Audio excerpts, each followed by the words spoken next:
Are they back?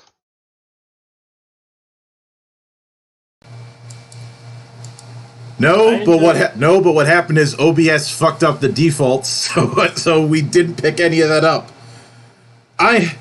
So once more from the top. My name is Mildra. I am your gaming monk. These are my good brothers. Good brother Jeremy, good brother Slick Rick, good brother Monarch, and good brother Xanatrix, who is still baning me. So fuck OBS. OBS is shit. You can't see it, but I am flipping the screen off. Obviously. So yeah, data ends in Y here. It's been a fair bit since we tackled something video game related. Because even though I have my reputation as being the tabletop guy, a reputation that is somewhat earned and sometimes overstated in my opinion, we do a hell of a lot of talk about game design of all forms.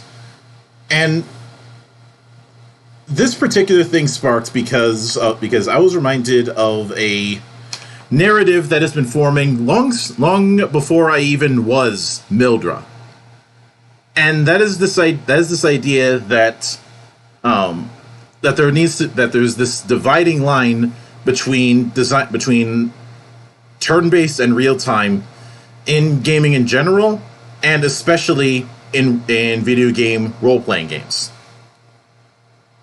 Which, saying video game role-playing games or RPG games is kind of the redundancy department.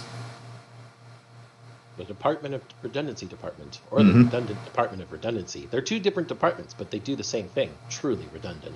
Yeah. And I know obviously during the 7th generation, this also morphed into the JRPG versus WRPG debate, which we will not do an episode on, ever, making that explicitly clear because that debate was fucking stupid. And I've made it very clear I despise the term JRPG for a multitude of reasons. And it especially doesn't have a whole lot of weight these days when there's so many games on both sides of the pond that are cross-pollinating with each other.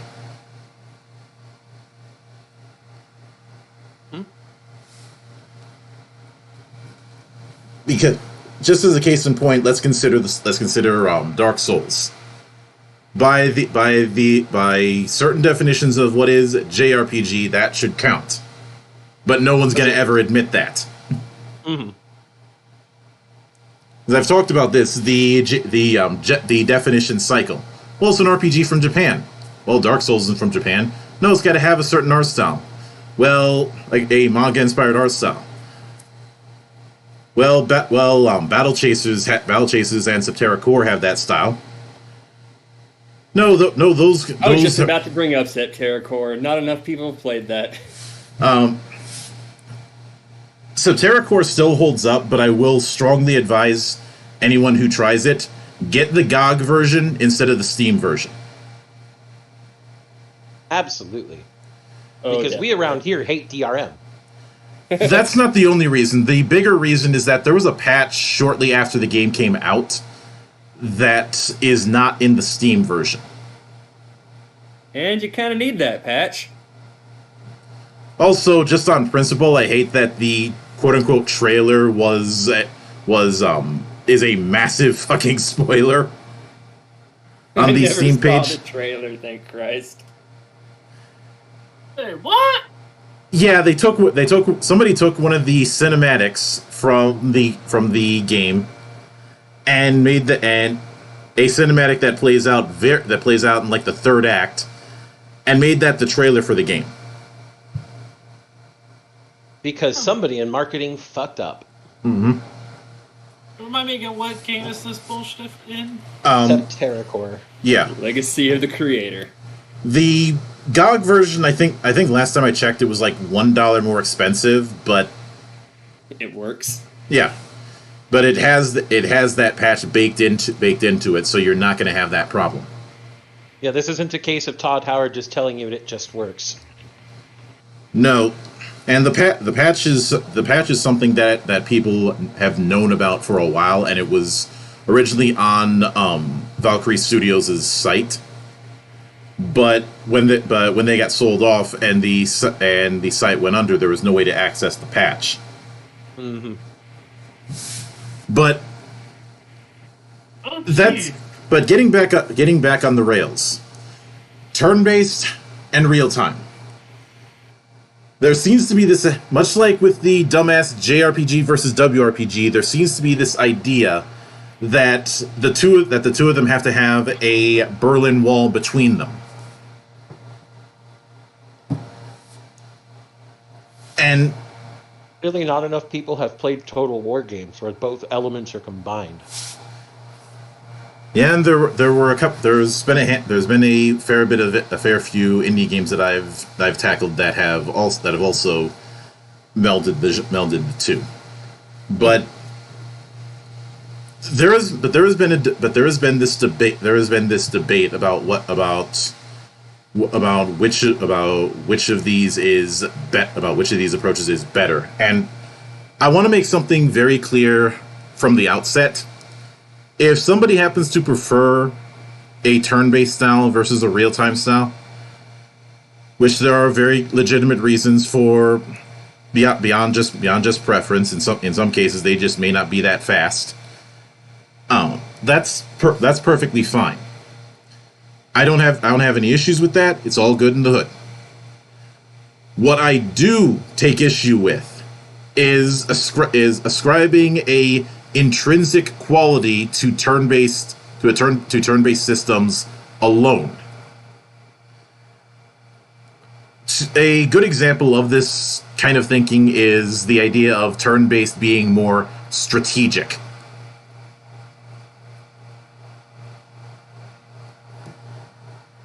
Mm-hmm. And that is something that I do not play with. Because essentially when you do that, you're pulling a dick measuring contest. Not only that, you're inherently limiting what strategic means and what can and can't be strategic. So these types of arguments only serve to narrow the scope by which you can apply things, which is stupid. Yeah.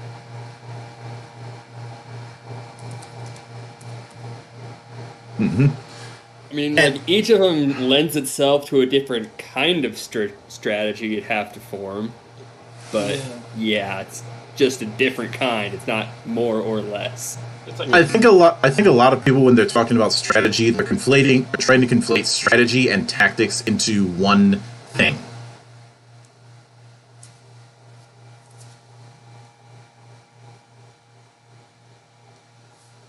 They probably are. Most people tend to use them interchangeably and as shorthand. Mm-hmm. yeah. But my others, you have to remember, Monk, there's also the other side of this argument that turn-based and or real-time is used as an excuse to design specific types of games by gospel. Yeah, and for those who are new to how we do things, I think we should define our terms and specifically define what we mean by design by gospel. Yes, and go back to your distinction of the strategy versus tactic thing too. Make sure that that's clear. Strategy versus tactics is really just scale. It's really a measure of scale. Scale and intent. Mm-hmm. Mainly in most cases, when you refer to strategy versus tactics, strategy is the overall game board of the war. Tactics is usually at, smaller company levels. Alternatively, depending on other definitions you may see, strategy is the plan prior to combat. Tactics is how you adapt your plans as combat proceeds. Those are usually the two broadest definitions used. Mm-hmm. As for design by gospel, this is the idea that you have to design a game with certain elements in mind for it to be the type of game you're trying to make. One of the best examples, and one that we've referenced in the past, is the notion that if you're doing a Castlevania style game, that it has to be taking its cues from Symphony of the Night. Yeah. That in order for something to be Castlevania, it must specifically be the type of exploration action game popularized by Symphony of the Night, which, first of all, ignores Castlevania's earlier games that were action platformers, and then also ignores the fact that the Lords of Shadow games were character action games.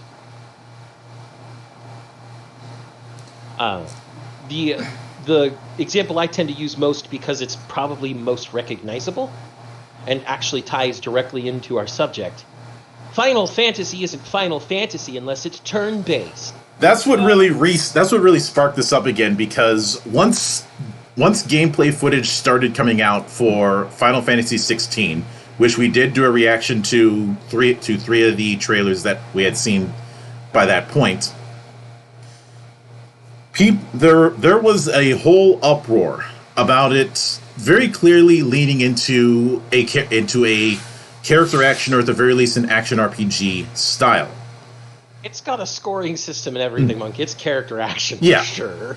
And the argument was that this was too different from what came before. That it should have used one of the previously established systems, and I personally took issue to that, because anybody who argues that clearly doesn't know the franchise that they're referring to, because it's very rare for Final Fantasy between games to stick to a gameplay formula as religiously as, say, Dragon Quest does. Yeah, Dragon Quest is much more the standard. This is Dragon Quest experience, but even they've been changing in recent years. I'd say one of the big cases in point with that change was when 8 came around, and that was technically done by level 5. Mm-hmm. And the not only do these people not know the series that continues to innovate and change things as it goes very well, they don't know the creator of one of the most famous turn-based systems within Final Fantasy. They don't understand him either. Yeah, let's talk about Hiroyuki Ito.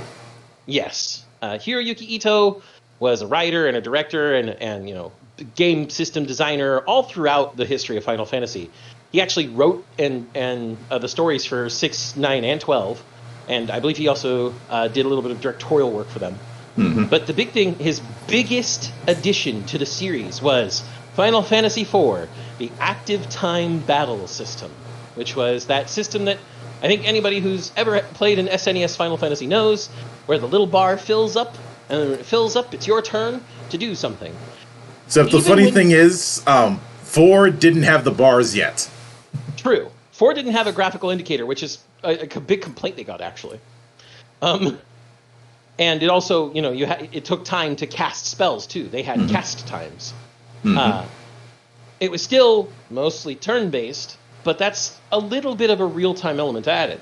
And on top of that, each iteration, just in the SNES generation alone, tweaked the ATB little by little, so that by the time we get to Final Fantasy VI, we have the bars. Spells don't generally have a casting time. They just pop out when the next available animation slot is open, things of that nature. And in an interview, Ito even said that the entire reason he created the ATB system was because he always saw Final Fantasy and video games in general moving closer and closer to real time.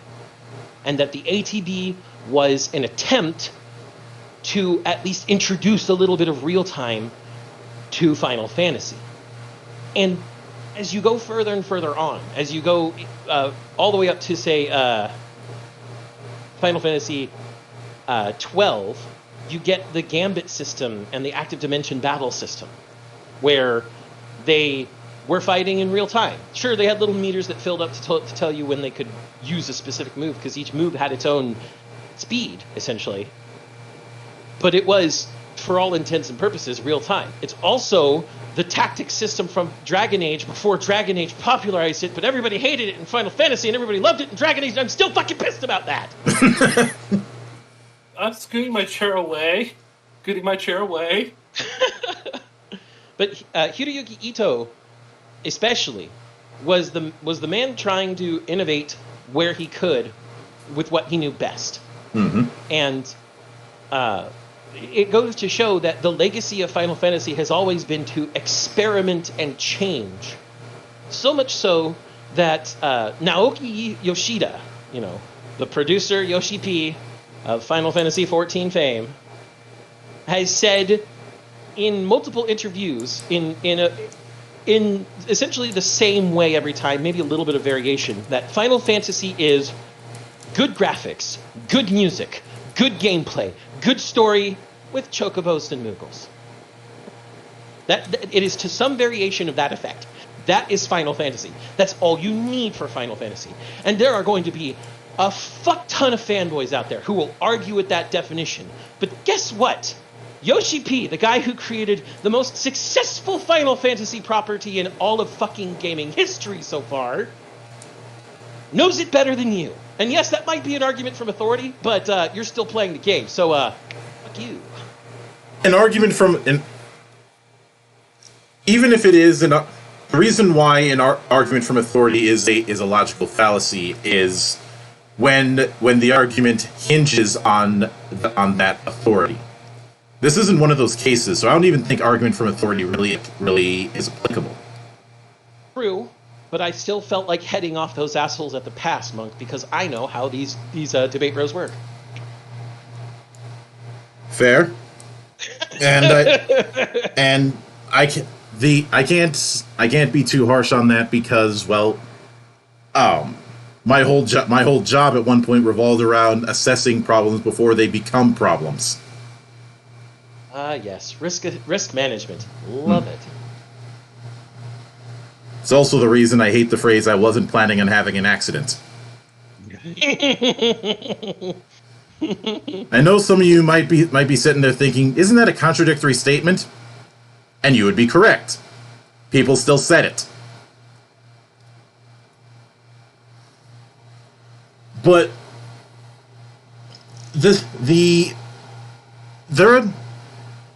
I will freely admit that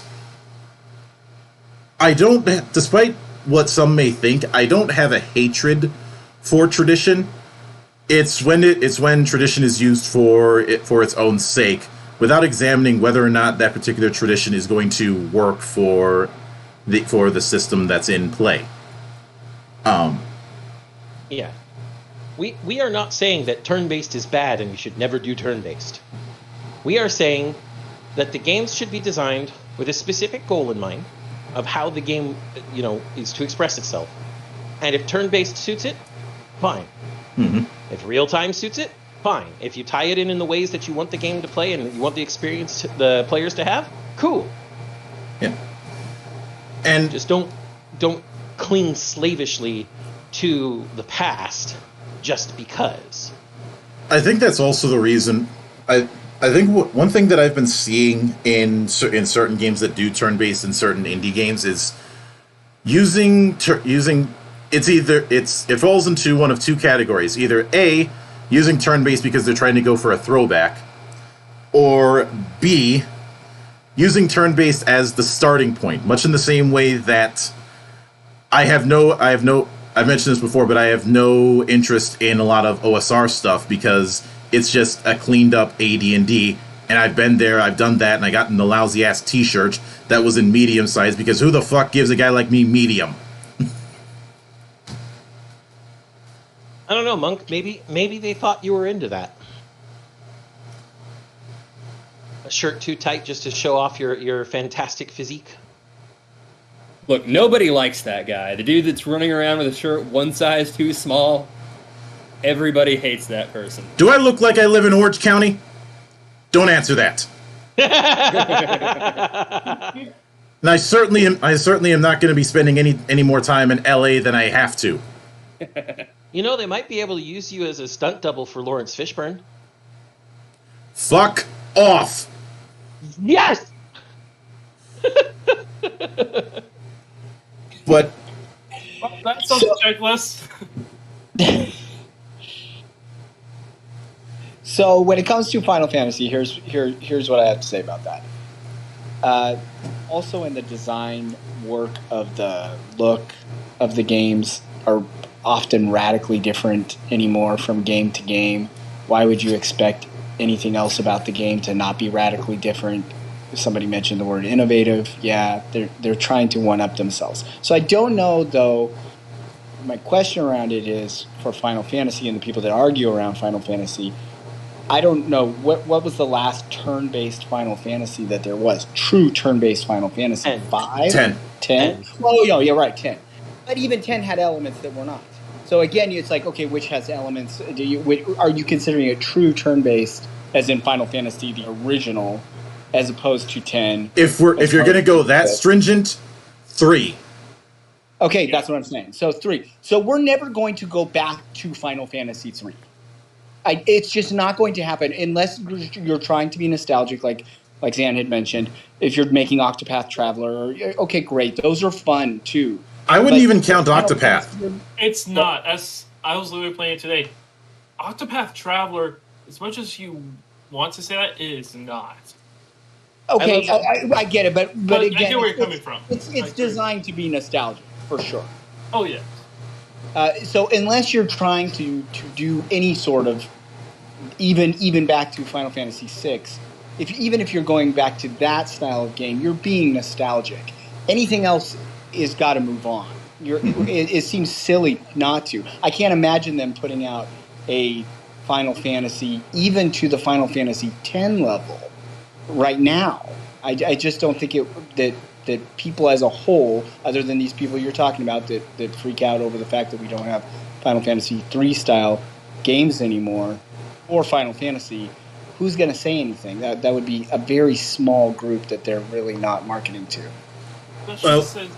To my knowledge, because we're on the topic of Final Fantasy, when Final Fantasy first came out, the whole idea was a last-ditch effort by the company. So it was built on experimentation. Oh. So you kind of expected it's anything with it. Yeah, as opposed to, say, like Dragon Quest, which was probably more built on wizardry than Final Fantasy was. Oh, it might argue. You're not too far off. Okay. Let me give. I may have mentioned this in the past, but let me give a bit of a history lesson just to catch things up. Cast your mind back to Wizardry Proving Grounds of the Mad Overlord, which did all right in the States, did pretty well in Europe, did very well in Japan to the point, and that's the reason why you have Japanese exclusive Wizardry titles now. But it did so well that you would get Japanese knockoffs like the Black Onyx, which was explicitly meant to be a homegrown take on Wizardry. Now, I'm not going to go back and play Proving Grounds of the Mad Overlord anytime soon because there are certain quality of life things that we've gotten used to that weren't there in that.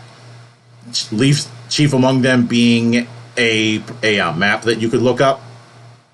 You'd have to do the map yourself. I'm not doing that anymore. But I kind of miss those days. But you have Wizardry to credit for the reason why Dragon Quest and the Megami Tensei games utilize that first-person approach when it comes to battles, and in the case of stuff like Megami Tensei or the original Phantasy Star, using a first-person dungeon exploration. And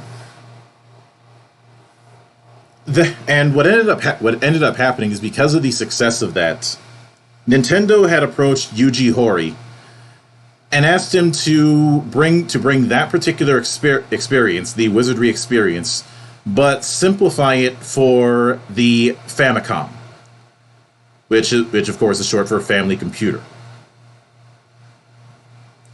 And that's how you ended up getting Dragon Quest, and a lot of the DNA of Dragon Quest is still present in so many different games.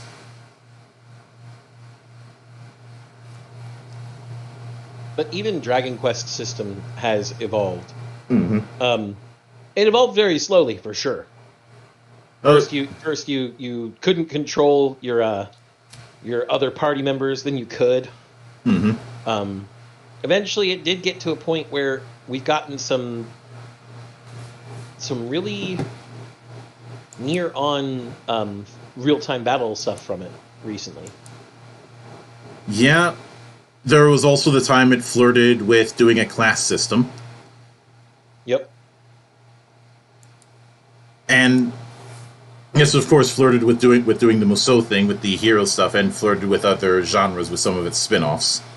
Yep. But the key and eventually it did do what Final Fantasy did too, like in the overworld part of it, as you're moving throughout whatever that looks like in the game. There's interactive stuff in that. That's definitively real time. If I'm switching a switch in order to open the door to go into the room, may not be in the battle, but I'm still doing stuff in the game.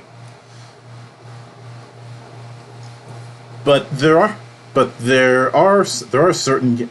But the problem with actually, before I get to the problem, the reason why I brought up those two instances is a lot of the games that are doing turn-based are doing it, but introducing some mechanic that goes beyond the standard approach. You have stuff like the break setup in Octopath Traveler, for instance. In the Bravely Default series, you have the Brave Points and how that weaponizes turn order. We have that, and then there's the Bravely Second mechanic, which you use to basically break order anytime to save yourself. Yeah. There was the red and blue stone system in Battle Chasers Night War, and plenty of others. I liken it to why stuff like Old School Essentials and Dungeon Crawl Classics don't do anything for me, but stuff like Godbound or Sacrifice, which we covered. That was a good cover too. I loved it. Or one of my personal favorites, Adventurer Conqueror King system, have a bit more impact with me because it's taking BX or AD&D, what have you, and using that as a base to do something wholly unique with it. Adventurer Conqueror King system is the big one that I utilize because it places a lot more emphasis on the concept of an end game, which was there in BX, but not really fleshed out. Since that name is not a gimmick, it's a tier setup for the scale as you progress. Mm. And because of that, it isn't a case where just the warrior classes get followers. Everybody gets followers. It's just a matter of what kind of followers you get.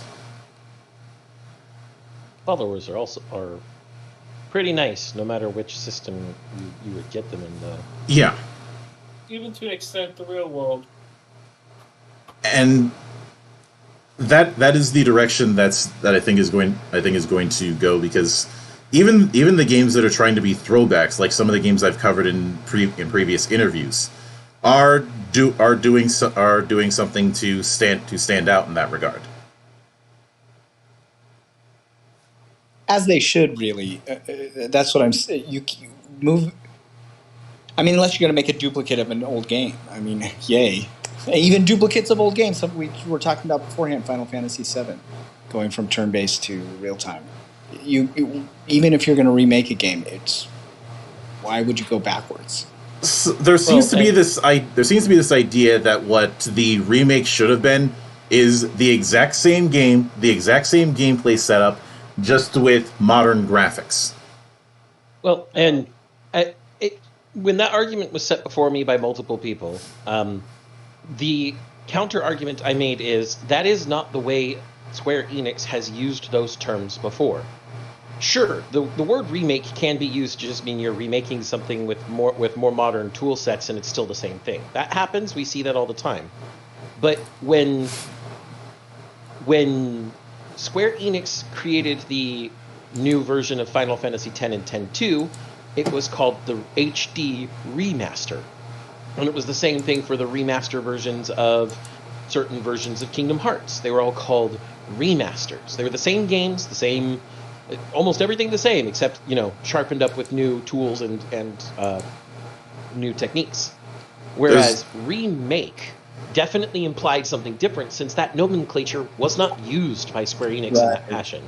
Yeah, good point. And they've gone even further with the sequel to remake, to continue the story, called Rebirth. Right. Or no, this one's Reunion. Rebirth is Crisis Core, right? No, Reunion is Crisis Core. I always mix the two up when I'm thinking about them because I think I've got it wrong, but I got it right the first time. I should really learn to stop second guessing myself. But that's me being an overthinking dumbass. Don't worry about it. All right, good brothers. I got to run to work. All right, stay frosty, Jeremy. Later. You too. Later, Jeremy. But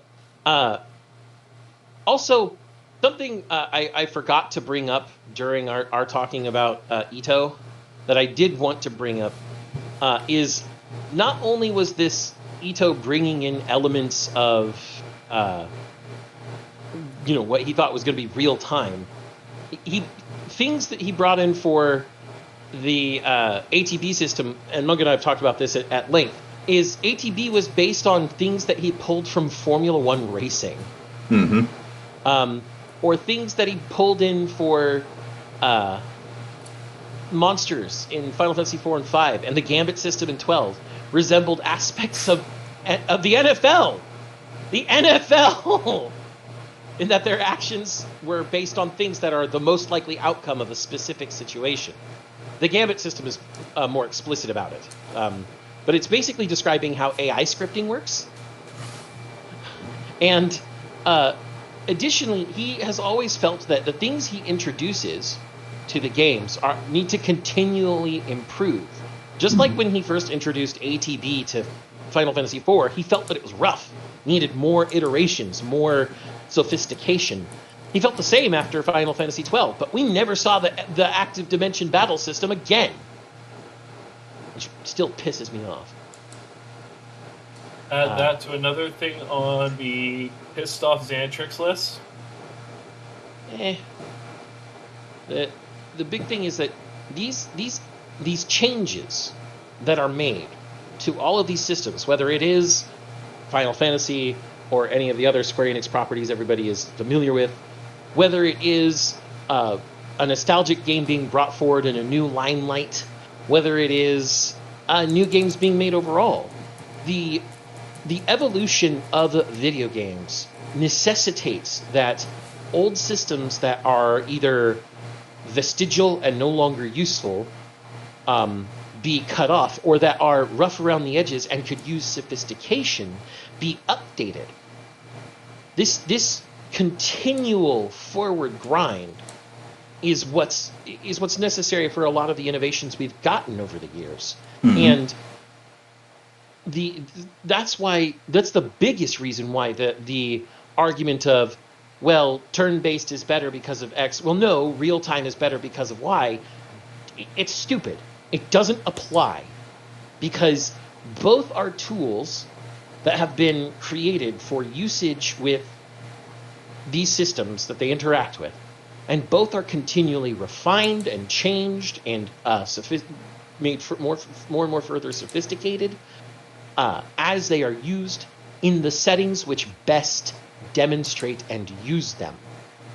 Which is, again, why we don't like design by gospel, because when you design by gospel, the systems you use may not work for what you're trying to achieve.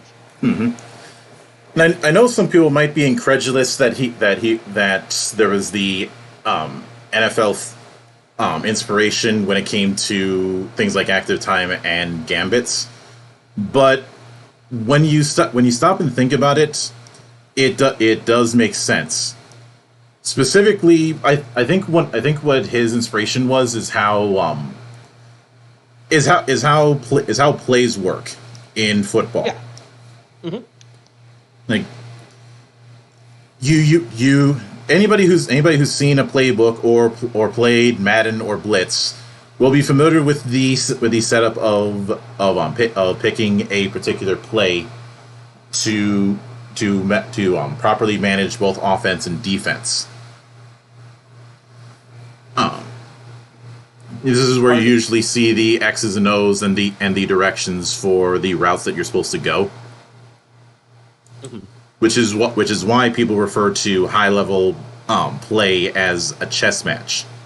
Mm-hmm. I will freely admit that I am a very poor layman when it comes to explaining this. There is a YouTuber named Brett Coleman who does a very good job at breaking down the way these plays work and what makes them work and what makes them not work. I think the biggest thing from an overhead view, though, Monk, is the plays in the playbook are an attempt to predict your opponent's behavior. Mm-hmm. They're an attempt to predict an opponent's behavior, and not only that, but to account for changing variables. Yes. That's why there are multiple paths with multiple different takes on them. Mm-hmm.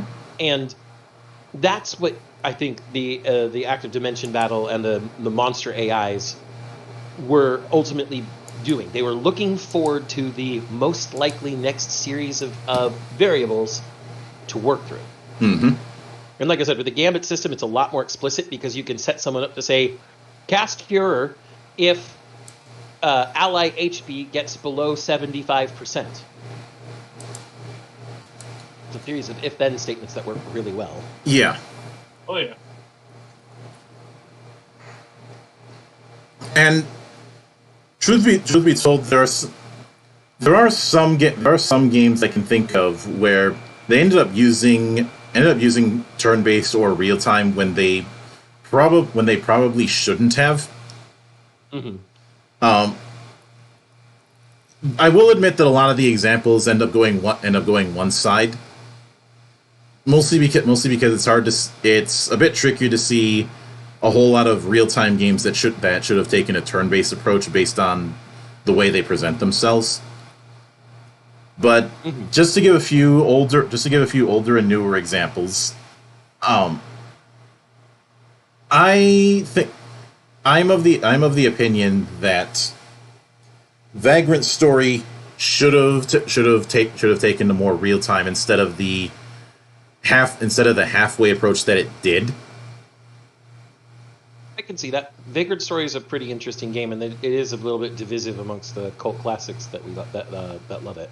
I like it, but I honestly feel that it should have taken a bit more of an action survival route, which it kind of does, but that attempt to try and do body part attacks, I think that was something that was a bit too advanced for the PlayStation.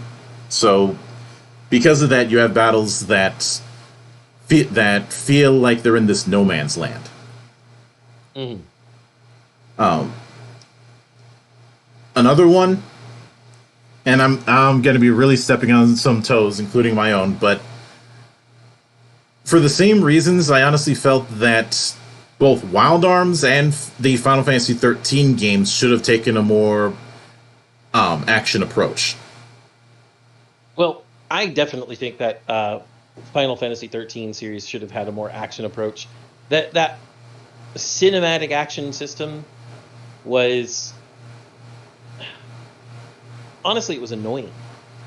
because I felt like I should have been able to directly control my characters rather than, them moving around automatically on screen while I chose menu stuff.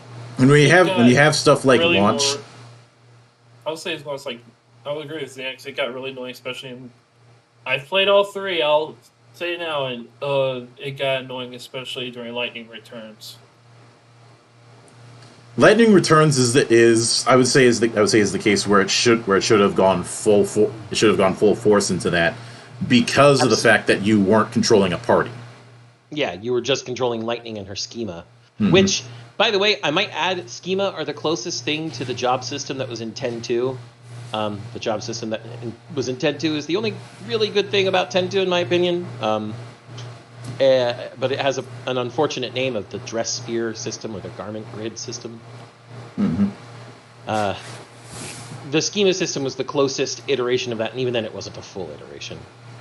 No, and the other reason why I feel that something like Lightning Returns should have taken the action or character action route is much like with 12, a lot of the weapons denote a certain playstyle. In 12, this was primarily represented through attack rate as well as what parameters were used for attack and defense, which made rods really good. Because it used your physical attack, but it used the opponent's magic defense.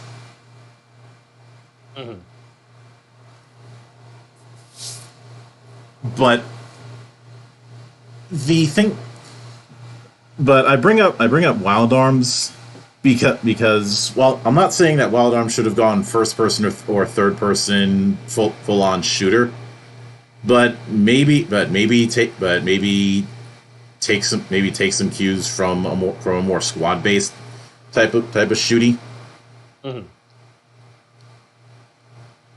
Yeah, I wouldn't be opposed to Wild Arms having done that, but I don't think it necessarily would have been like a better choice or anything for those games. I think doing the hex system instead was a smarter move in the grand scheme of things. I did like the hex systems from 4 and 5.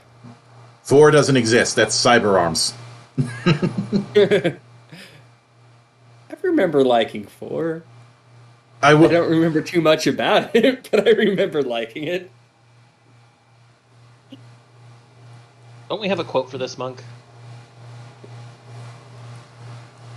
I think we. I just have the joke that Wild Arms 4 was originally called Cyber Arms in Japan, even though it wasn't. But I put it in the category of let's not and say we didn't.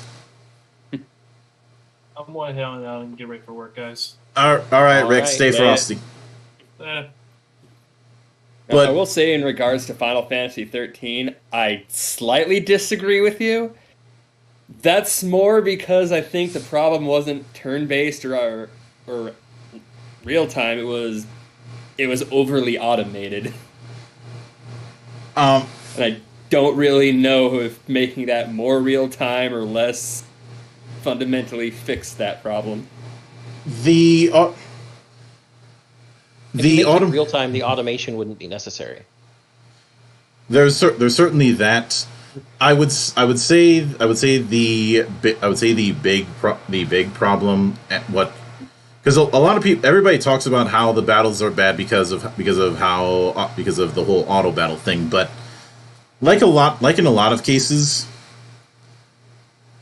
a lot of people's assessment of it is very surface level. There's the fact that auto battle is a little bit too useful is an issue. I would say it is a consequence of how the Crystarium system worked, and the fact that it didn't really provide a whole lot of variety outside of role switching. A bigger problem that I had with 13. And 13 specifically, I didn't have this problem as much with 13.2 or Lightning Returns. Was how upgrading worked. Just slather any kind of shit on that weapon. Upgrade it. Well, the problem that I have with that is you have to choose between either upgrading your weapon or selling that stuff to get gil to get items. That was the problem. I think 13 just needed to kind of commit more one way to either turn-based or action-based. Well, and I think it would have been fine. I give it a bit of a pass for a couple of reasons. One, the 7th generation was a very weird time for game development. And two, and I only found out about this because at the time I was subscribed to Game Developer Monthly. They had tried to use the same development style that they did during the 6th generation. The problem is because of the technology move to HD, it meant you needed more people on everything, and the staff got way too bloated. Especially since and I'm pretty sure a lot of studios were doing this. They were organizing it into little fiefdoms. And that works fine when you have a small amount of people in each department, but when you have more people, it tends to slow things down. Yep. Oh yeah. And I do remember that Kitase had written a 5 things we would. I don't have the document anymore, unfortunately, but I do remember him writing a thing of the 5 things that we learned. Because that was the thing in that particular publication where people who had worked on a game would talk about the 5 things that they had learned from the experience of developing. I think there was another case where they did this with Beanox and Spider-Man Shattered Dimensions. Mm-hmm. I don't remember what was said in that one. I just remember seeing it. But I would say I would say one really good case of something that just struggles under the turn-based format is the final. Whenever you have any sort of one-on-one duel battle scene in any RPG, yeah, it's something that doesn't quite work in that turn-based format. Especially since in your head you're thinking of some Duel of the Fates shit. Yeah. I think one of the games that handled that the best would be Suikoden, which is getting a remake. Suikoden 1 or 2 are getting re-releases. Oh yeah. Mm-hmm. I was late to the Suikoden 2 party. I played it so much long after it came out, ended up loving it. Now, as much as I don't like sitting there playing rock, paper, scissors for my duels, where you can fairly easily predict what your opponent's going to do, I think switching up the system like that a bit helps a lot if you're going to do the one-on-one duels rather than just use the default battle system. I'd say both with the large-scale battles and the duels, they didn't quite figure out how they wanted to do that until 3.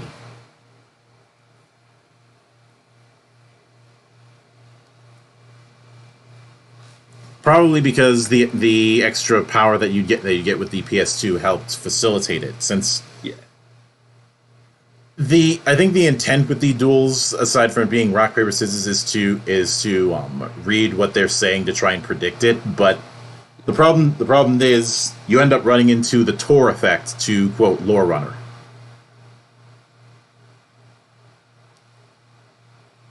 where some of the things that are said would possibly indicate a certain type of attack, but it actually doesn't.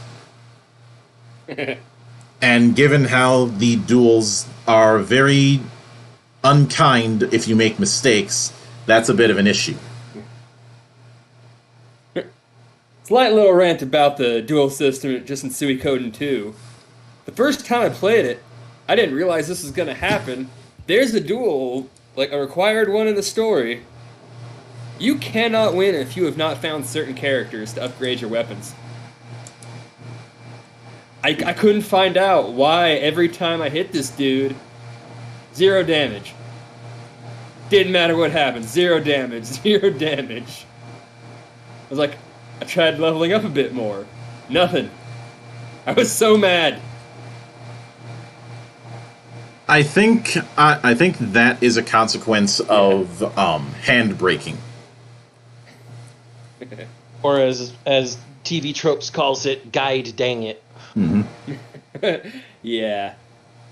That one irritated me a little bit, but that's kind of unrelated, but I don't know when else I'm going to have to bitch about that. Yeah. I'd say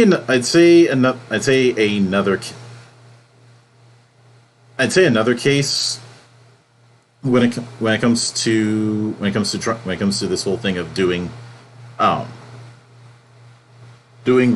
real time versus turn based is I feel like the early Kingdom Hearts games were a bit of a no man's land because it's right on the cusp of being a character action game but doesn't fully embrace it.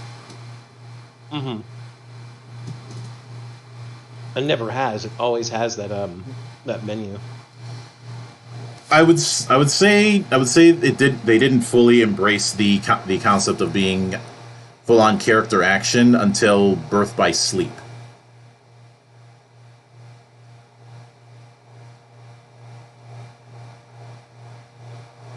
And even that's debatable. Mm-hmm.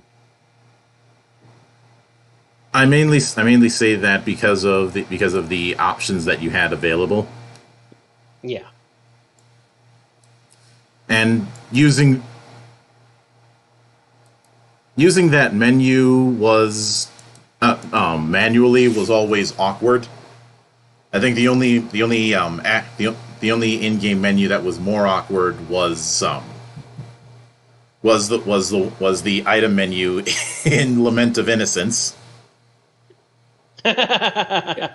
You know, I never really had too much of an issue handling the menus in any of the Kingdom Hearts. Maybe that's just me. I'm not saying it's impossible, but I am saying that it's on the cusp of being a character action game with how a lot of it plays. Yeah.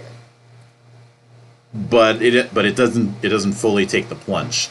I can excuse that with the first game because nobody knew what a character action game was at that point. Except for, Capcom.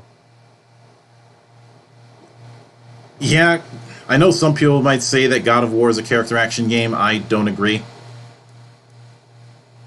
At least not until 2018. Not until Dad of Boy. Mm-hmm. But I'm fine Kingdom Hearts staying where it is, though. Mm-hmm. It's an interesting little niche. Yeah. Nothing else really plays like it. Quite enjoyable. Mm-hmm.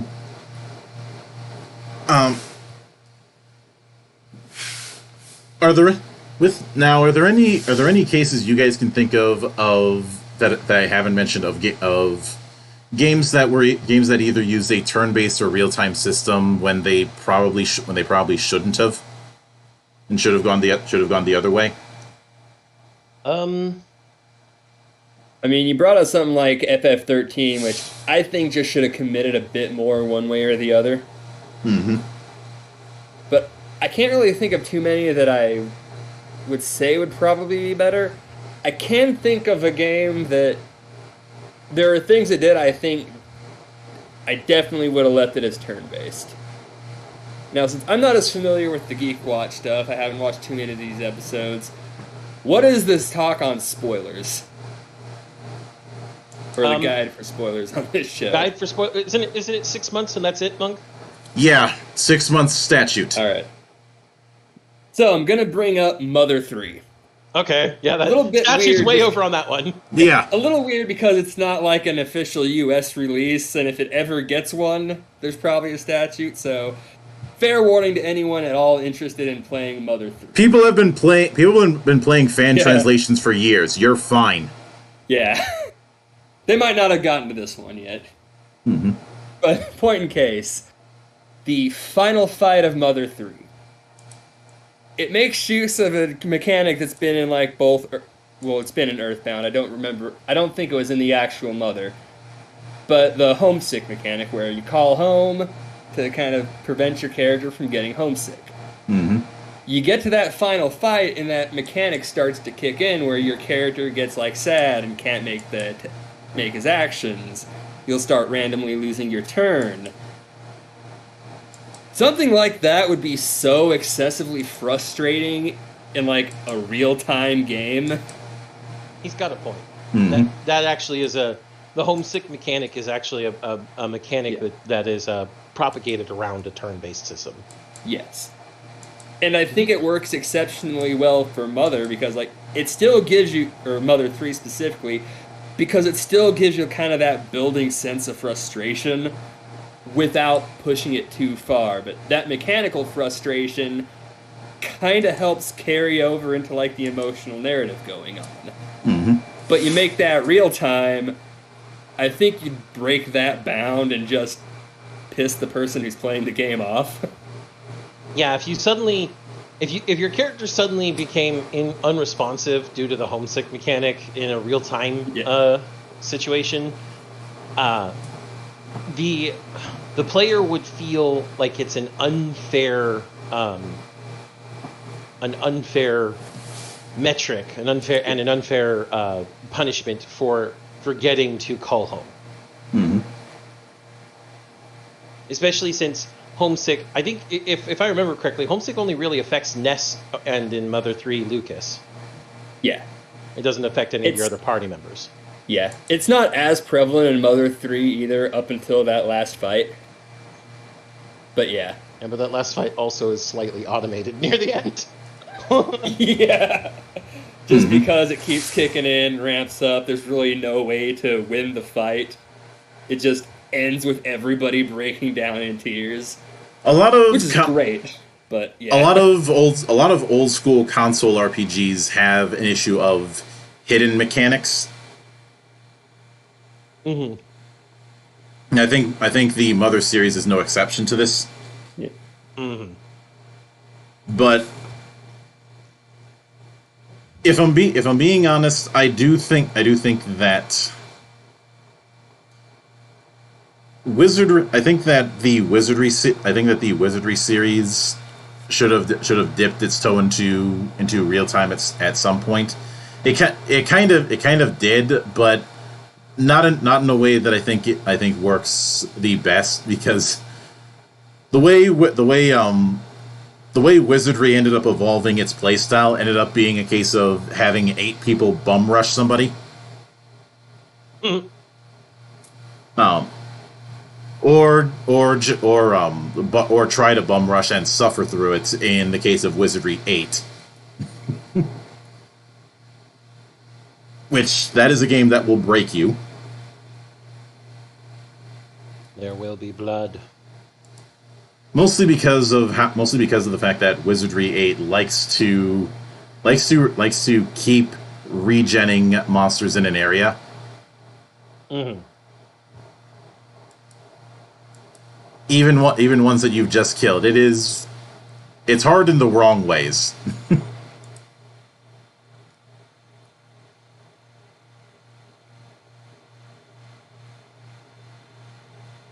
And I think that one thing that I have seen is there's the argument, and this is one I was kind of avoiding, but there seems to be this argument that choosing from a menu equals strategic. That if you're doing an action game, all you're doing is button mashing. I would like to present Devil May Cry 3 to anyone who makes that argument. I know that. Or Vanquish. I could keep going. Let's also consider Diablo, and Diablo 2 especially. when it comes to the choice of actions, unless you're a caster, there's not going to be a huge amount of options. Well, with the original Diablo, that was the case. With Diablo 2, not so much. It all depended on what trees you developed in. But the sense of strategy is less in the actions taken during combat and more of how you're setting up your build. Which you can do both, but this was the early days where everybody was getting their feet wet on this kind of thing.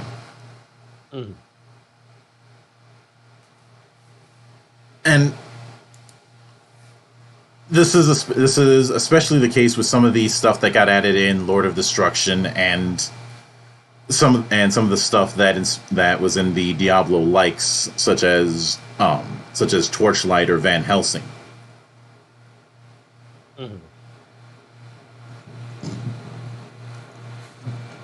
And of course, even within this idea of real time and turn based, nobody's ever asked the question of why not both. Well, and that's why I pointed out the Total War system series earlier. Total War does both. You take larger turn-based actions on the overall map, things like setting up production of building upgrades and unit upgrades, or even creating units. And then when you go to do battle, you're pulled into a real-time overview of troops versus troops. It's a fantastic system. I love Total War for that. Yeah. I have a problem with optimization when it comes to Total War.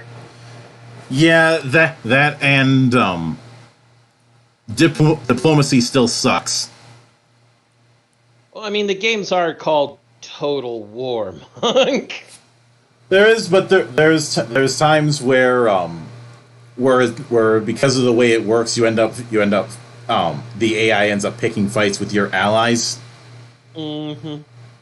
That's the issue that I've always had with diplomacy, and of course, siege battles continue to suck. Only if you're the attacker. I think that's what will eventually drive Mandalore insane is towers and rams, towers and rams, towers and rams, because that's all you can do as the attacker. Depending on which game. Because it can be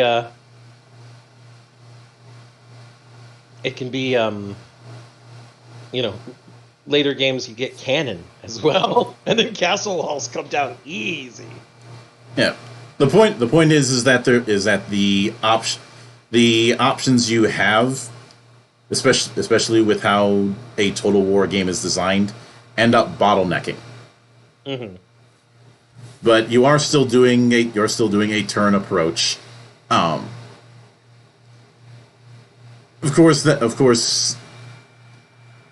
if I'm being honest, if there weren't pause options when it came to the likes of Baldur's Gate and even Dragon Age, I'd probably like them less.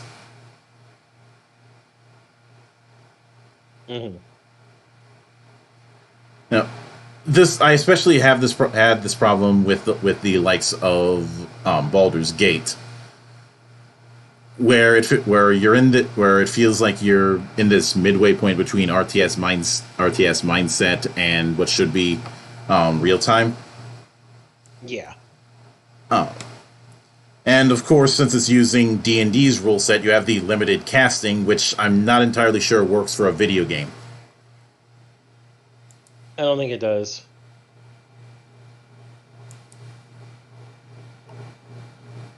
But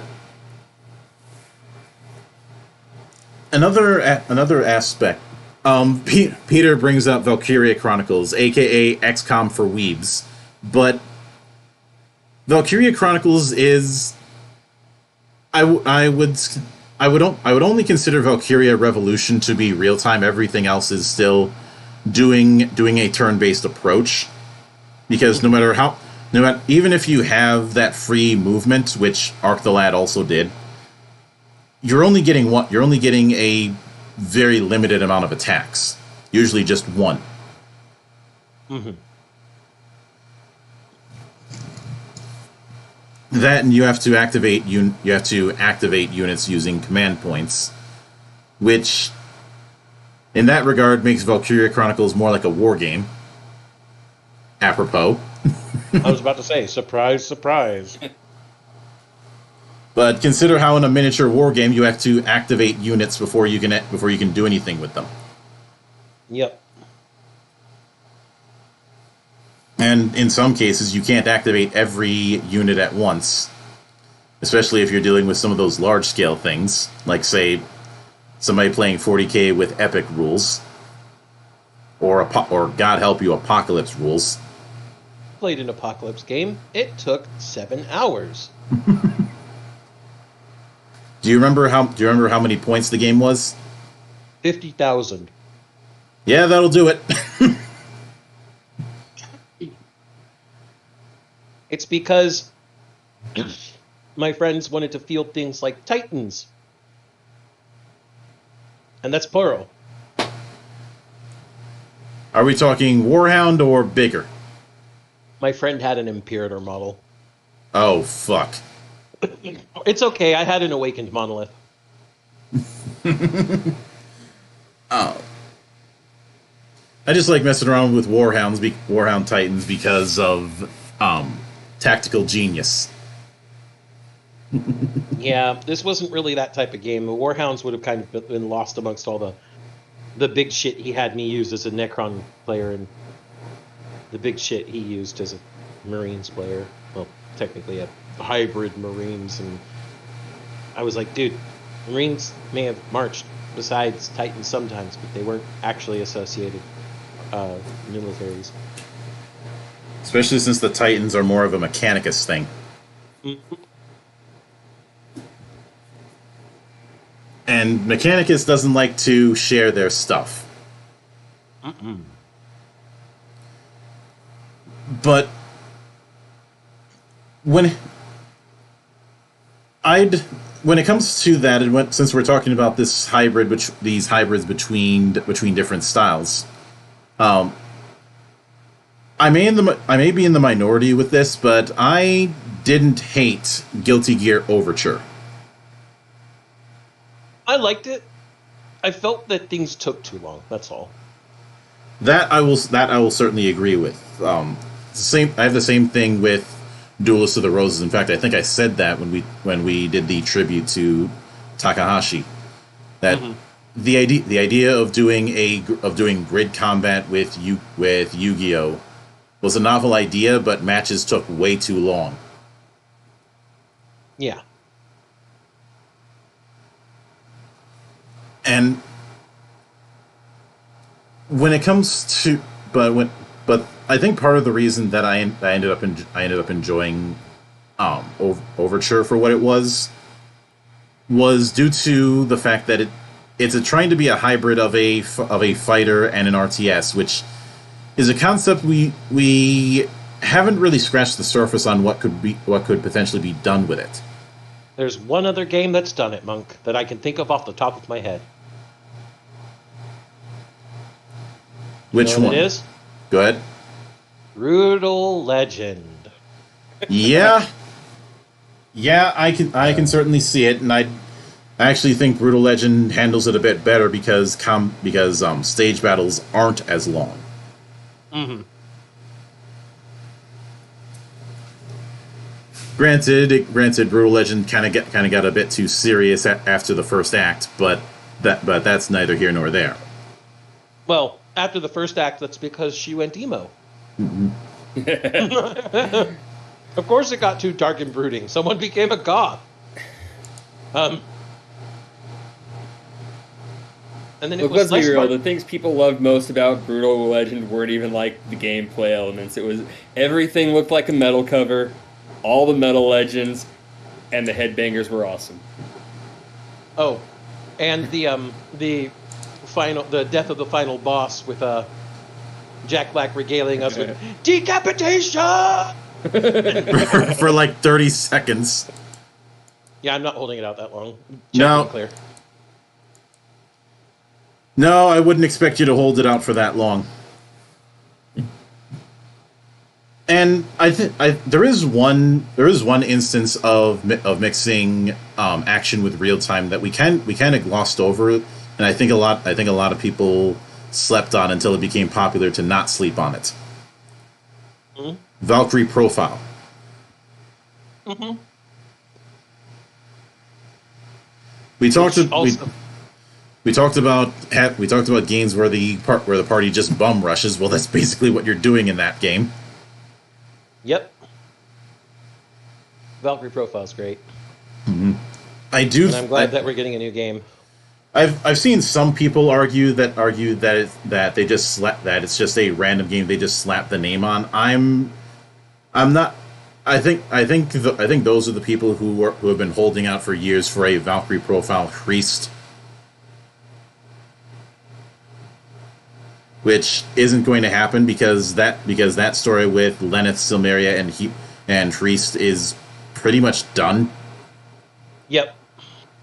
The worst that you could do was a prequel, but that's a bottleneck all its own, and we already have a prequel in the form of Covenant of the Plume, which I have a love-hate relationship with.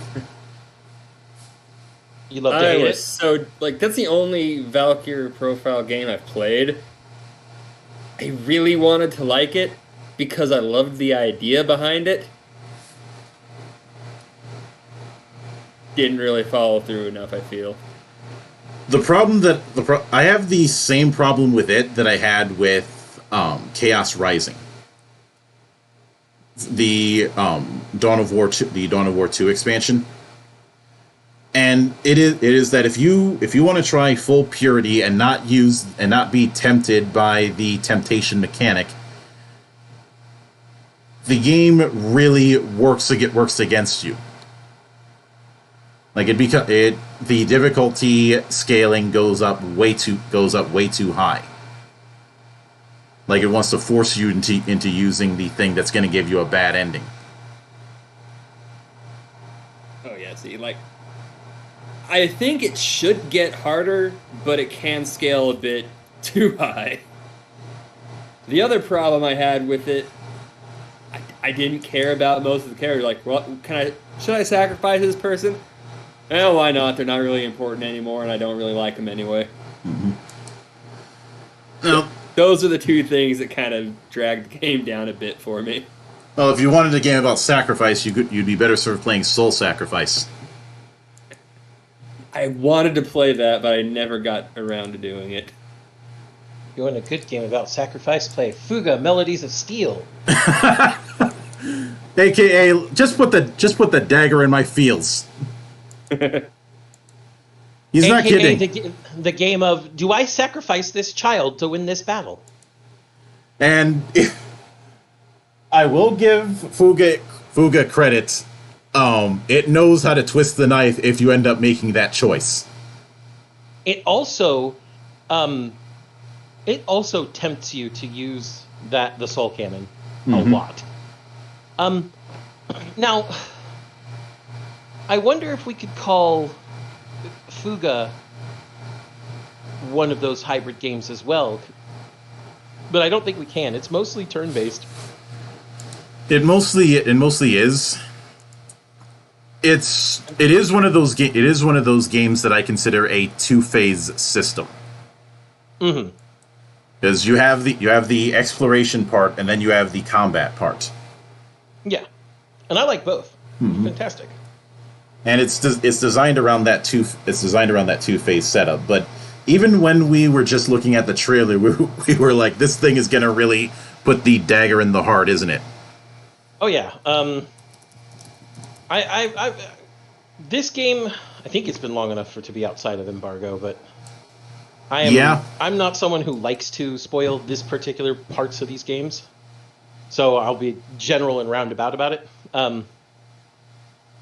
When you encounter some of the more major villains in the game, they talk to you both in the battle phases and through communications, and there are things they say insidious little things that make you think, oh man, to win this next battle, I'm going to have to use the soul cannon. Oh man, I'm not going to be able to win normally, am I? Almost making you think that it's a required thing, that you're not allowed, that you have to use the soul cannon as progression for that point. My one recommendation to everyone who ever plays this game, at least the first one, I don't know how the second one's going to turn out. Everyone in that game has something to gain by deceiving you, the player. Not the children, you, the player. So don't find yourself being swayed by the bad guys making reasonable arguments. Mm-hmm. It's only downhill from there.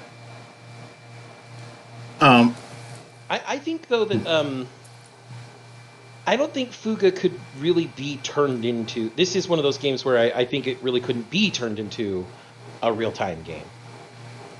I don't think that suits its particular narrative and mechanical loops. Mm-hmm. The things established throughout the rest of the game. Yeah. There is one game that that was turn-based for the longest time, did go real-time. A lot of people hated it, but I don't think going real-time was the problem, but more of how. Mm-hmm. And that is the Front Mission series. I love Front Mission. I absolutely do. And it's a really good turn-based strategy RPG with giant mecha. Mm-hmm. What's not to like? Now, whenever I bring this up, people always bring up how Front Mission Evolved was a failure. And the argument usually is it was a failure because it went for a action game approach, which isn't the case. It did go for an action game approach, but it didn't.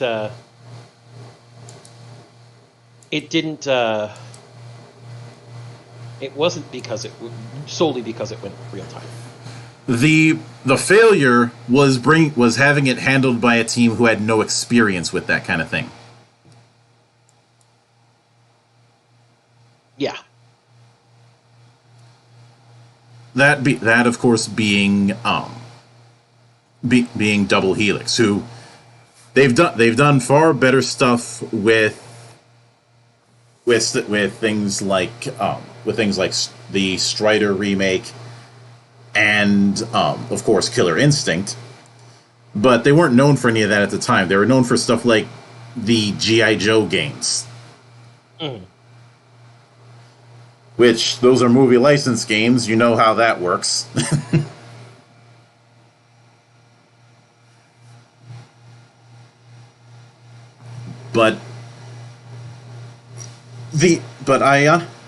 Truth be told, Front Mission had in the SNES era dipped into an action game and actually did pretty well. That being Gun Hazard. Yeah. And that was a spin-off series that did really well. Mm-hmm. I loved Gun Hazard. And now, yeah, Gun Hazard was a little bit on the arcadey side, obviously. Mm-hmm. But beyond that, it performed exactly how it needed to, and I honestly consider Hardcore Mecha kind of a successor to its style. Yeah, Hardcore Mecha definitely takes a lot of inspiration from Gun Hazard for sure. Mm-hmm. And true story, I talked Shades into playing it because of the Gurren Lagann DLC. Mm-hmm. Because how could I not? But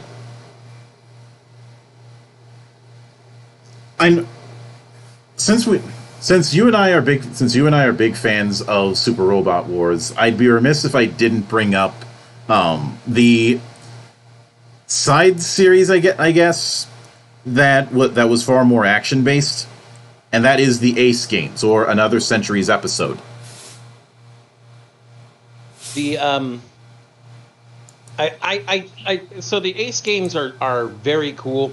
You could also point to Dynasty Warriors Gundam. Mm-hmm.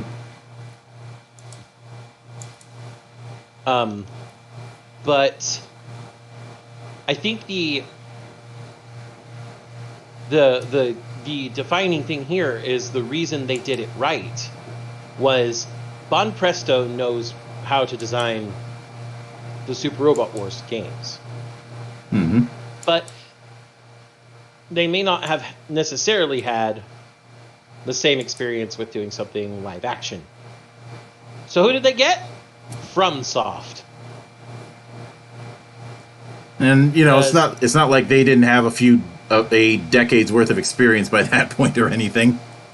Yeah, for those of you who don't know, because you might just be too fucking young, before FromSoft made games like Dark Souls and Elden Ring, they made a little series called Armored Core, a mecha action game. Mm-hmm. And if the leaks are any indication, maybe they are planning on dipping into, if not Armored Core specifically, but dipping into a mech game for the future. It would certainly be an awesome return to form. I know there'd be a bunch of people that freak out about it, myself included. Which is probably, I guess, I get the feeling the reason that they might do that is they feel like they've done all they can with the Souls formula. For now, until they think of something more. Never played much Armored Core, but if it came back, I'd give it a shot. What little I have played, I enjoyed. The closest thing we have to an Armored Core successor nowadays is in twofold. Mass Builder, which is absolutely insane with its customization. And Demon X Machina. Yes. Because that even had previous designers from Armored Core on it. Mm-hmm. But when it comes to games that were action based and then went turn based, one other name that comes to mind is Zone of the Enders. Now, obviously, I'm referring to the Fist of Mars, which, going back at it, the Fist of Mars is okay. I think for a lot of people, it ended up being a backdoor pilot to Super Robot Wars, mostly because Van Presto was working on it. Yep. And the targeting system that they tried to implement, I think I used it for like the first few skirmishes and then stopped. Mm-hmm.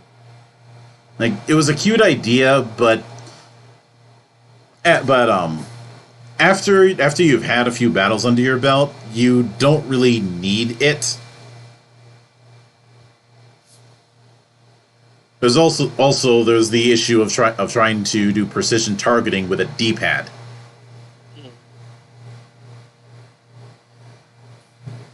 Especially, and I think the other thing was you're trying to perform or evade the attacks using a front-on first-person view. Yeah. Which again. On the Game Boy Advance, I might add. Which I love the GBA. I love the library that came with it. But that sort of targeting is better served with if not a mouse, then at the very least a thumbstick. Mm-hmm. Now there are some franchises that have been able to that have been able to do both and do it fairly well, like say BattleTech. Although what's kind of funny is there are a bunch of people who were, when Harebrained had came out with BattleTech, were dismayed that it wasn't doing the Mech Warrior approach. Mm-hmm. Because I realize people got pissed off about Mech Warrior 5 being Epic exclusive, but we had that on the way, and Harebrained Schemes doesn't have any track record with doing action games, so why would you make them do an action game? Mhm. But a lot of people seem to have forgotten Mech Assault, which was taking the Mech Warrior concept and going full arcadey for the Xbox. Mhm. Now, granted, some people might want to forget about it because it was taking place during the whole Word of Blake thing. Which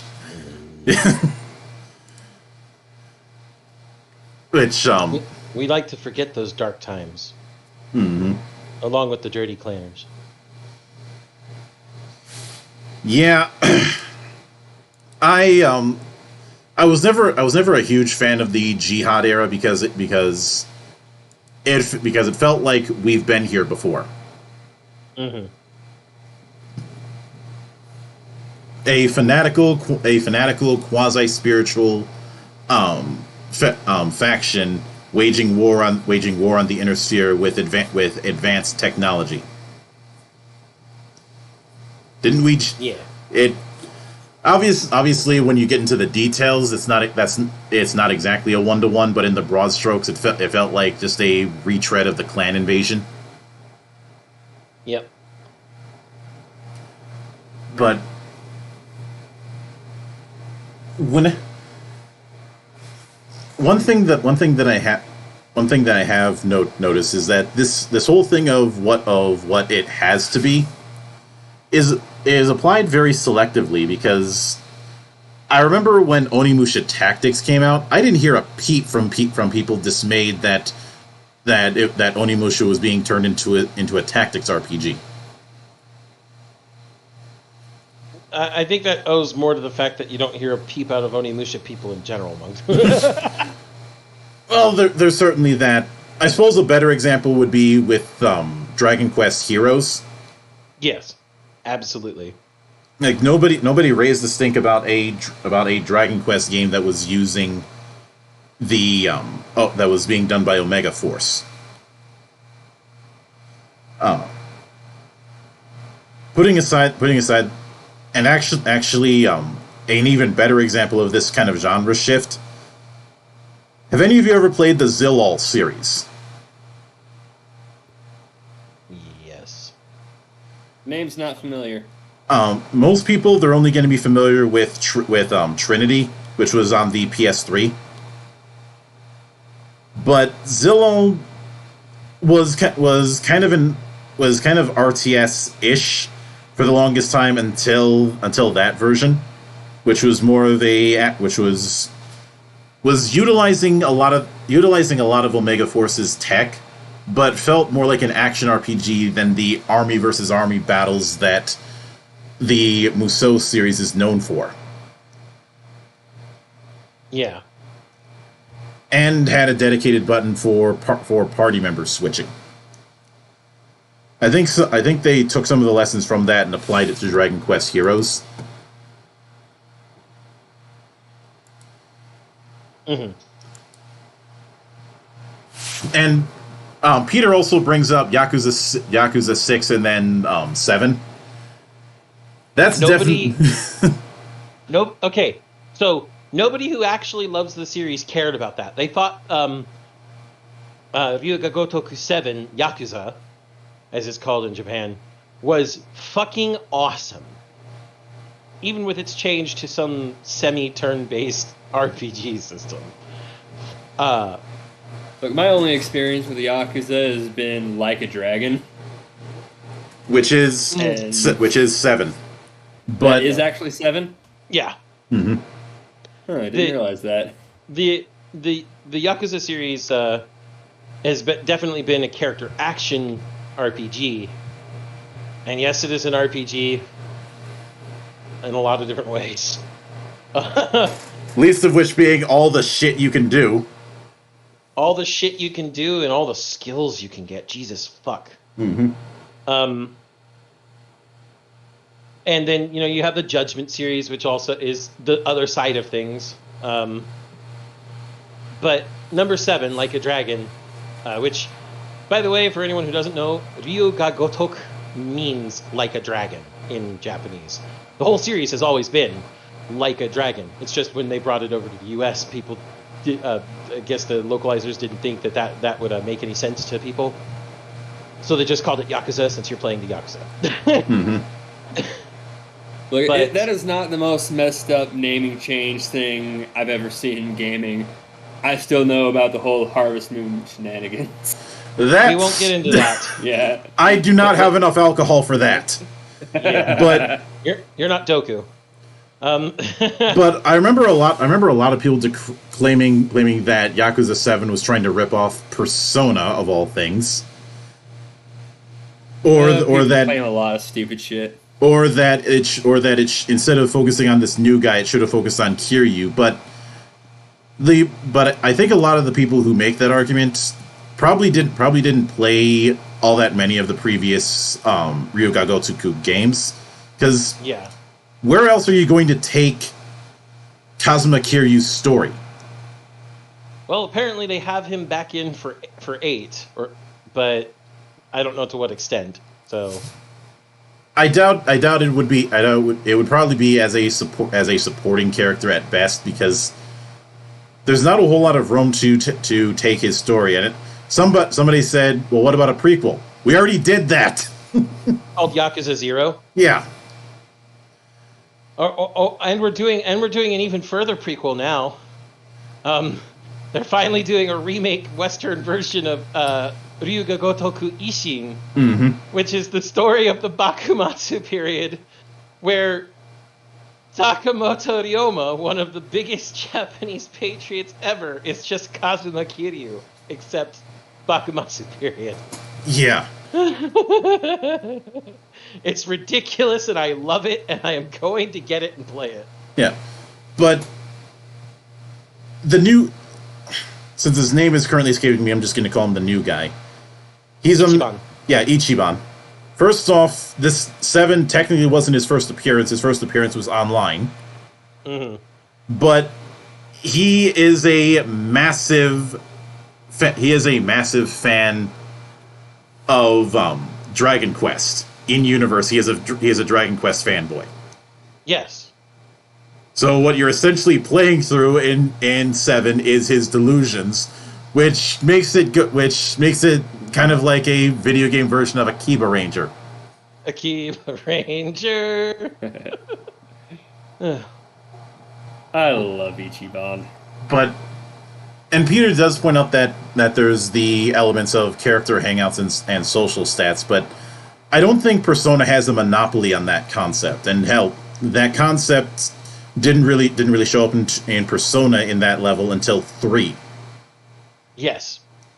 And if I recall right, wasn't it basically just like that whole social link system was an afterthought? For 7 or for Persona 3. Like, it wasn't initially part of the design, but they just kind of decided on it at some point during development. Not really. It'd be a cool thing to add in. Not really, because social links do play a massive role in how you develop your personas. Yeah.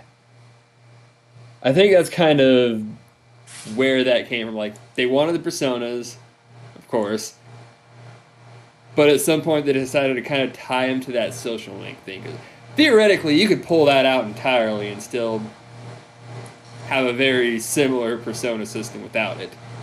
Just, without all the nice bonuses and some of the unique unlocks.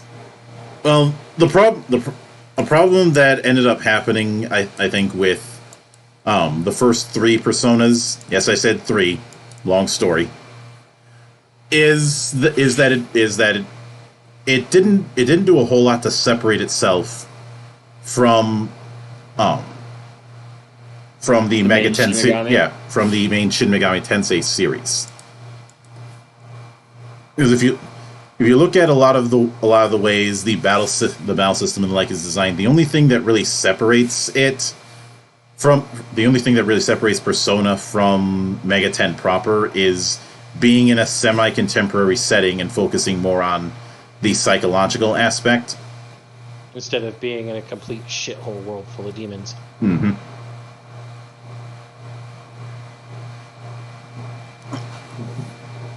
So introduce, and For all intents and purposes, 3 is a soft reboot for the franchise because of the fact that it needed to establish more of an identity.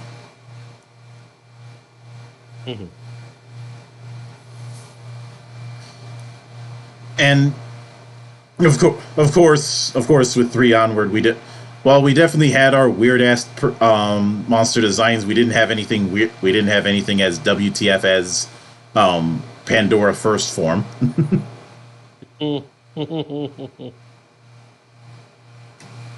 But I know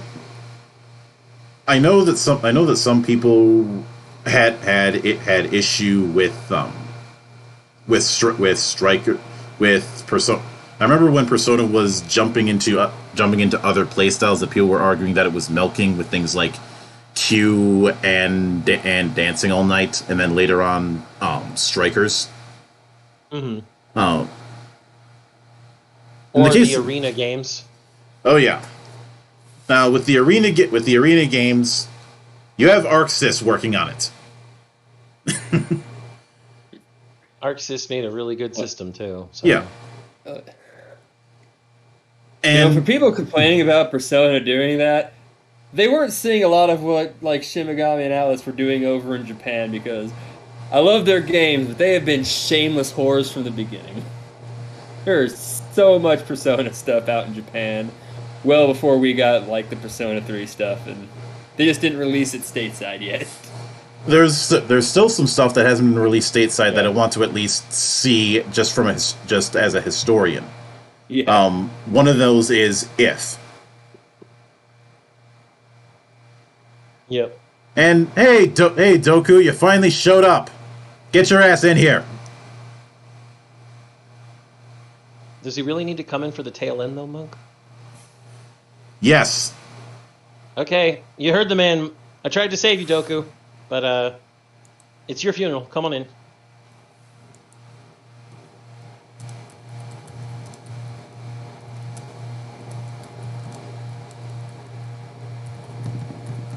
So let's see if he actually shows up. He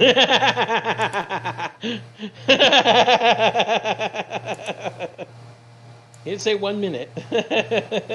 Is that 1 minute in actual time or in restaurant time? It's in Doku time. Mm-hmm. But I do. Holy shit! It was 1 minute in real time. Jesus. Doku, Monarch, Doku. Hey. Greetings. I don't know what I walked into. Cheers. This is a discussion of turn-based games versus real-time games, and why people sometimes argue that turn-based is better for no reason. I mean, I have a nostalgia argument to make, but I'm sure that's already been made, so... It's already been covered. Doku, you already know how I am about nostalgia. I know, which is why I'm not going to make that argument. I think he's learning. Me? Learn? We'll see, Monk. We'll see. He'll blunder into another trap one time, and then you'll lose all faith that he's learned anything. Mm-hmm. But there seems to be this argument that choosing from a menu of actions is somehow more strategic than being an action game.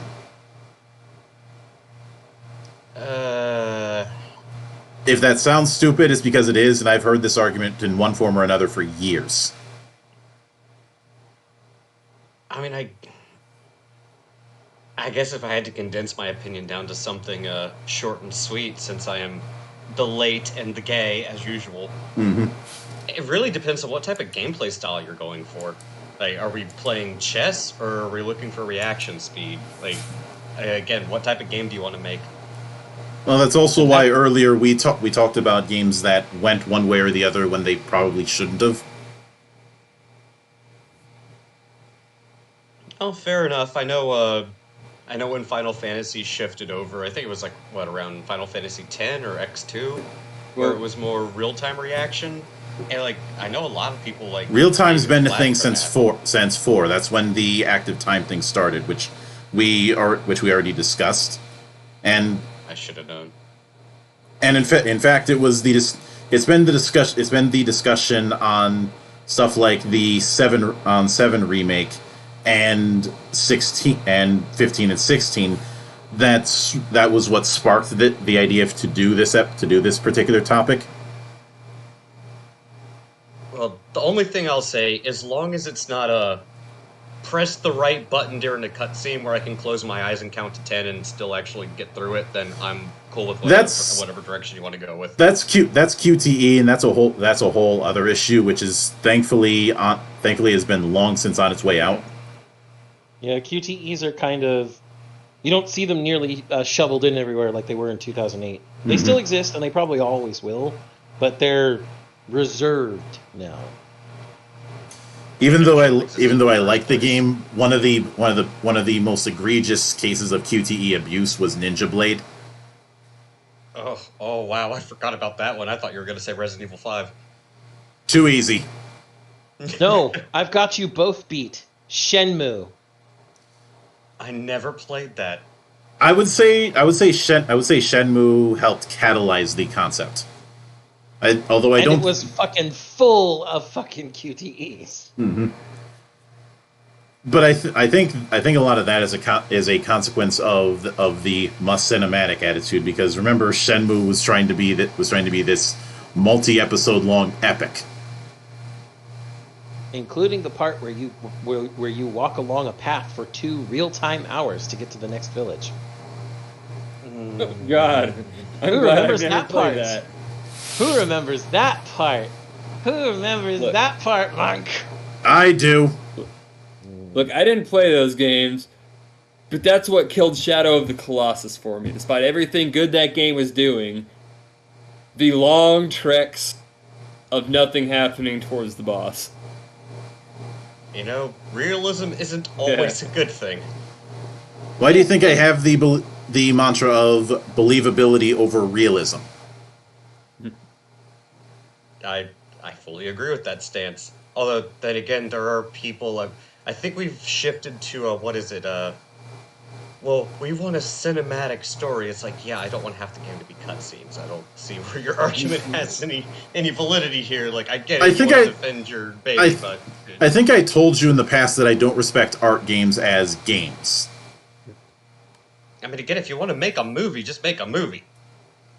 And I know whenever I say that kind of thing, people are like, but you keep enjoying Kojima's works, and half of his games are cutscenes. That the half of this, the whole cutscene thing, I think is vastly overstated. But any sort of cutscenes or cinematicness from Kojima is born out of his love for film. He's a massive film nerd, and that plays out in what he does. But a lot of that's actually bringing up Kojima. That's another good example of games that pivoted from real time to turn based.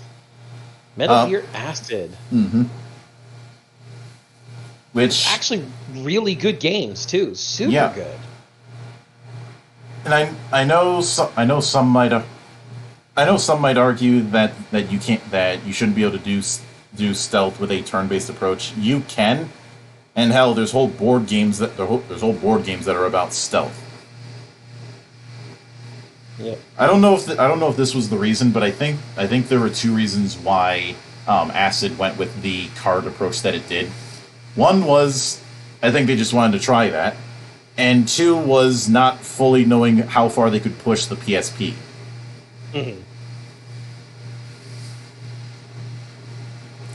Because after the 2 Acid games, that's when we started to see what they could actually do with stuff like Peace Walker. Peace Walker was so good too.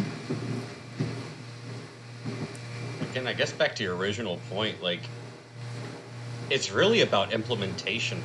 Yes. So it doesn't really matter what direction you go with, as long as you have like a vision, you know how the game wants to play, and it's well done, it's well implemented, and it plays as intended. And as long as it's not buggy and you got a good technical team behind you, it really just boils down to the writers and directors, just like any other creative work. Mm-hmm. See, people, even though Doku wasn't here the entire discussion, he still came to the same conclusion we did at the very beginning of the video. Well, that's because we actually are critical, not for the sake of being critical, but for the sake of, like, good is good and bad is bad. It doesn't really matter what way you look at it. Defend it all you want, but I'm sorry. Guilty pleasures are fine, don't get me wrong, I got plenty of them. But at least acknowledge the fact that it's a guilty pleasure. It's not a masterpiece. I love me some Digimon World 2, and that is objectively one of the worst put together games I've ever played in my life. I am not going to make fun of you for that because I might fall into the same camp. Yeah. I would like to point out that one of Doku's guilty pleasures is likely in one of his hands right now. By the way, cheers. Not that one, you dicks.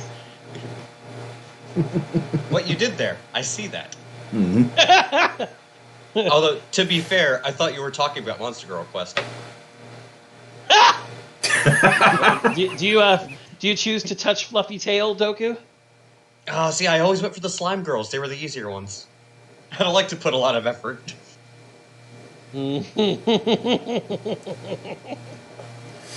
Rails, though, I think is best at this point. Yeah. But did you think I couldn't show up and not bring things off the rails? Come on. I expected that.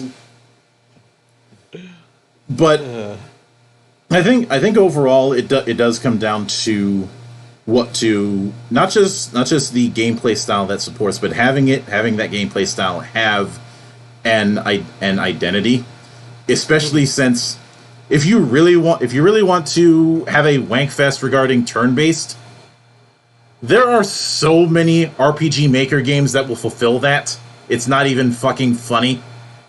Yeah, go play RPG Maker games, everybody. I'm not saying that all of them are bad or all of them are Dragon Quest knockoffs, but some of the earlier ones certainly were. Nowadays, we have better toolkits for RPG Maker. I mean, I even have an example of a real-time RPG Maker game. Its name, Corpse Party. But half of the horror games in the RPG Maker genre are real-time. But I would advise you to not look at the battle system as a means to turn up your nose at a certain game or a certain play style, because then you just come off like a dick or you come off like a nostalgia tard, and I don't like either. You come off as a dick or a nostalgia tard, or worst of all, an elitist. Mm-hmm. And well, we spit on all three, figuratively speaking, because literally is an assault charge, and I'm not catching that beef. Thank you. And also, we just look at you with pity more than anything. Like, the fact that you can't see the forest or the trees, or for those of you who like a little bit of wucha spiciness, they don't have the eyes to see Mount Tai. Mm-hmm. It's like poetry. It rhymes. On that. You were gonna drink anyways. I was, but I was gonna wait. But rather than comment, I'll go ahead and fill my gullet. Mm-hmm. Not that we can stop you. Yeah. This is fair. Oh, as a bit of an aside for people who wanted more Chrono Trigger style approaches, or to have that be the standard. One, if you're asking it to be the standard in the SNES era, you're out of your fucking mind. The reason why nobody did that for the longest time is because Chrono Trigger's combat system was a nightmare on the programming end. Yep. And no, throwing more money at the problem does not fix the problem. That is how you get stuff like the Baron. Mm-hmm. And if you want it in more modern day ideals, well, I am Setsuna. I am Setsuna and Lost Sphere. Lost Sphere. Both games I love. Mm-hmm. Fantastic games. In fact. Yeah. I was very disappointed with I Am Setsuna. But that would be an entirely different topic. It would take way longer than we probably have. The point is that panel. Yeah. I would like my video game to actually push the extents of my console to the point where it actually can't cool itself and catches fire and burns my house down.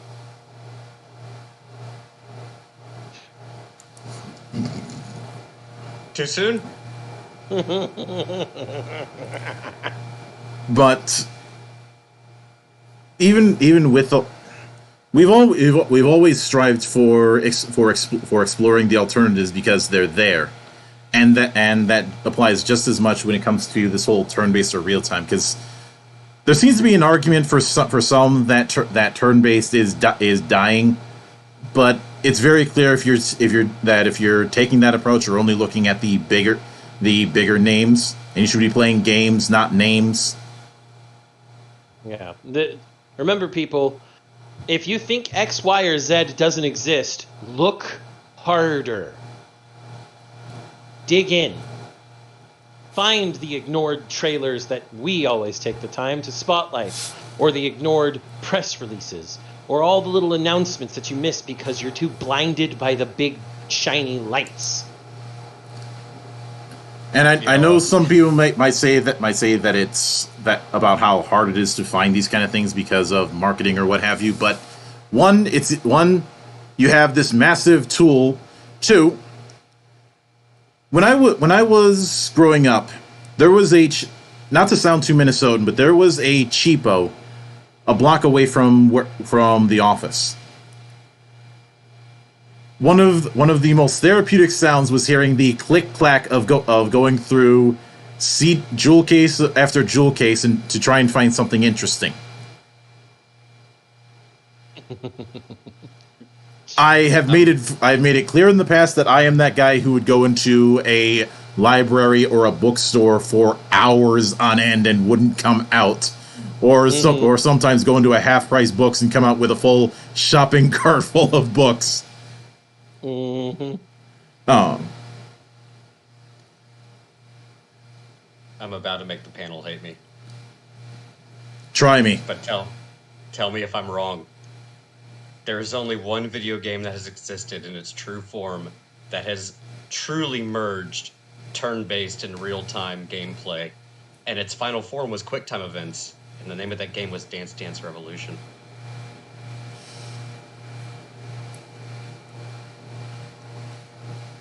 May I raise you one? Oh, if you're going to go that route? All right, fair enough. Gitaru Man. Oh, I concede. Fair point. Don't play with fire if you don't want to get burned, kid. I go even further and even harder and even more painful. Parappa the Rapper. That was a good one. Yep, I can go with that. Parappa the Rapper. Yep. Point is there is options, and since you mentioned Parappa, now Love Together is stuck in my head. God damn it! It wasn't me this time. I know it wasn't you. It usually isn't. Usually it's Zan. Oh well, he's the bane of your existence. Yeah. Now, that is going to, with all of that in mind, that is going to do it for this particular episode of Geekwatch. We are four away from the big 100. And tomorrow night we'll be doing another episode of the Parliament of Geeks covering Astra: Lost in Space, as well as revealing what we'll be covering after that. It is also known in Japanese as Kanata no Astra. Mm-hmm. Tuesday, I will be interviewing Marquis, the developer of Scavenger. On Thursday, I'll be doing another interview with Just Jace. We'll be doing the season finale of our Emberwind deep dive on Friday. And spoiler warning, Emberwind is a better introduction to RPGs than D&D is. I wonder why that is. And Saturday I will have Black Fisk publishing on. And Sunday, I'll be doing a doubleheader where I'll be interviewing Tim Gonzalez. And we'll be doing next week's iteration of Geekwatch. That will be episode number 97. So, as Yoshi P would often say, please look forward to it.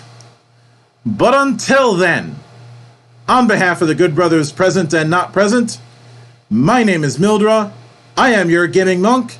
Stay